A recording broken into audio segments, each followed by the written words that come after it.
ሰላም ጤና ይስጥልኝ ዲቻናል ቢስብ ተከታታዮች አሁን ማጆች ይዘን ብቅ ብለናል። መንግስት ይዘረጋልሽ ሰላም ጥሪ ተቀብለው ገብቷን እንዲሁም ጽንፈኞች ሲጠቀምበት የነበረው አንድ ላንድ ክሩዘር ኮብራ ሙሉ በሙሉ በጸጥታ አካላት ማስለቀቁ በምርኮኛ መልኩ መመለሱን የተቻለው ይሄን ጉዳዮች እናነሳለን። ሌላኛው ጉዳይ በልዩ ከምንመለከትበት መረጃችን አለ።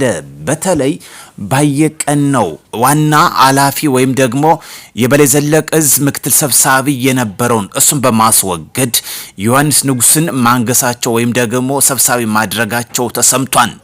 ይህ የሆነበት ይህ ሰው ዮሐንስ ንጉስ ያዝ በፊትም በርካታ መረጃዎች ሲወጣ ነበር። የህወሓት ቅጥረኛ ወይም ደግሞ ህወሓት እንደሆነ ነው ሲነገርለት የነበረ። ነገር ግን የአማራ ፋኖ ብሔራዊ ንቅናቄ ታጋይ ብሎ የገባ የህወሓት ዋና ትግራይ ተወላጅ እንደሆነ ነው የተነገረለት የሚገኘው። በዚህም ባየቀን ነው እንግዲህ ባሸነፈበት ቀጠና ማስወገዳቸው በሴራ ተሰምቷል። ይሄን በልዩ ሁኔታ እንመለከታለን። ከዚህ በፊት እሱ መግለጫ ሰጥቷን ባየቀን ነው የበላይ ዘለቀ እዝ ምክትል ሰብሳቢ ነው። በምክትል ሰብሳቢነትም ሲያስቀጥል ሲመራ የነበረ ነው። ነገር ግን እሱ በሌለበት ደግሞ ምርጫ ባሸነፈበት ራሳቸው ዮሐንስን ማድረጋቸው ነው ቅሬታ ወይ መግለጫ እንዲሰጥ ያስገደደው። ከሰጠው መግለጫም እንደሚከተለው አስደምጣችኋለሁኝ። በተለይ የበላይ ዘለቀ ሰብሳቢ መሰየም አስመልክቶ ውሳኔ አሳልፏል። በጉዳዩ በተደጋጋሚ ቅሬታዎች ተፈጥረው በእዙ ውስጥ የሚገኙ የስራ አስፈጻሚ ወንድሞች ጋር ቅሬታን ለሳቀርብ መቆየቴ ይታወሳል።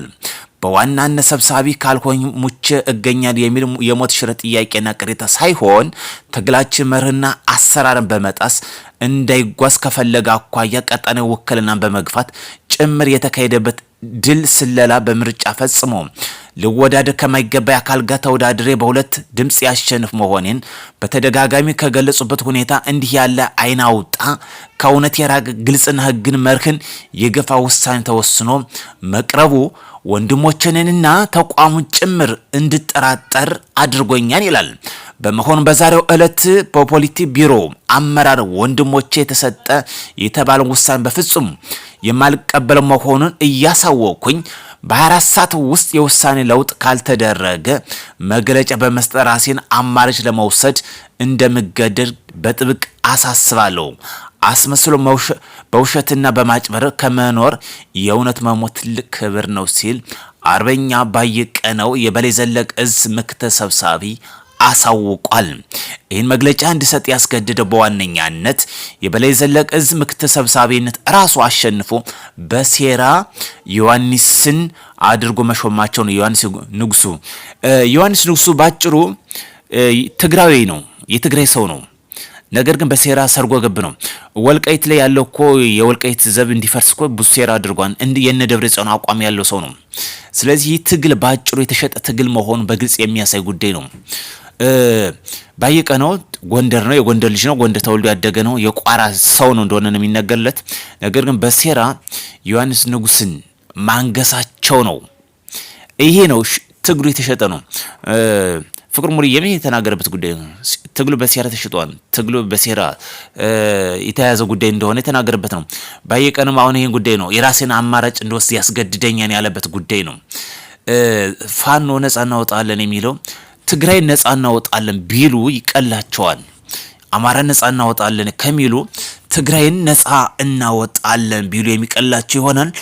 ሌላኛው ጉዳይ በሞጣ ህግ የማስከበር ዘመቻ ህግን የማጽናት ጉዳይ ተጠናክሮ ቀጥሏል። በተለይ ለወራራ የመጣውን ጦር ትምህርት በመስጠት ላንድ ክሩዘር ኮብራ ሲጠቀምበት የነበረውን ሙሉ በሙሉ አስለቅቋል ማለት ነው። የጽንፈኝን ጥጉን እንግዲህ የህዝብ ተሽከርካሪ መኪናዎችን የተቋማትን ተሽከርካሪዎችን በመዝረፍ በርካታ ጊዜ ይታወቃል። አሁን ይሄ ላንድ ክሩዘር መኪና ሙሉ በሙሉ አስለቅቋል። ጽንፈኛው እንግዲህ ጥሎ መፈርጠጡን የተሰማው እንዲሁም መንግስት ይዘረጋላቸው የሰላም ጥሪ ተቀብለው ገብተዋል። በማዕከላዊ ጎንደር ዞን ባይከል ከተማ አስተዳደር ታጥቀው በጫካ ሲንቀሳቀሱ የነበሩ ታጣቂ ወንድሞች መንግስት ይዘረጋላቸውን እስከነሙሉ ትጥቃቸው ተቀብለው ገብተዋል። እነዚህ ወንድሞች ሲገቡ እንደተለመደው በሀገራችን ባህልና ወግ መሰረት ማቀባበል ተደረገላቸው። ስለዚህ ቀሪ ወንድሞቻችን ከጽንፍ ከማይረባ ሴራ የተጠለፈ የትግራይ አስፈጻሚ ከመሆን ለሰላም ቅድሚያ መስጠት መልካም ነው። ይህ ድርጊት በሰሜን ጦርነት የነበረውን ነው አፕላይ ሲያደርጉት የቆዩት። ህወሓት በሰሜን ጦርነት ላይ አማራ ክልል የነበሩት ዩኒቨርሲቲ ተቋማትን፣ ሆስፒታሎችን፣ ትምህርት ቤቶችን እያወደመ ሲያልፍ ነበር። ዛሬም ይህን ድርጊት መልሰው የፋኖ ታጣቂዎች እያደረጉት ነው። ተሽከርካሪዎችን ሲጠቀሙ የነበሩትን አውድመው አቃጥለው መንገድ ዘግተው ይህን ድርጊት ሲፈጽሙ ነበር።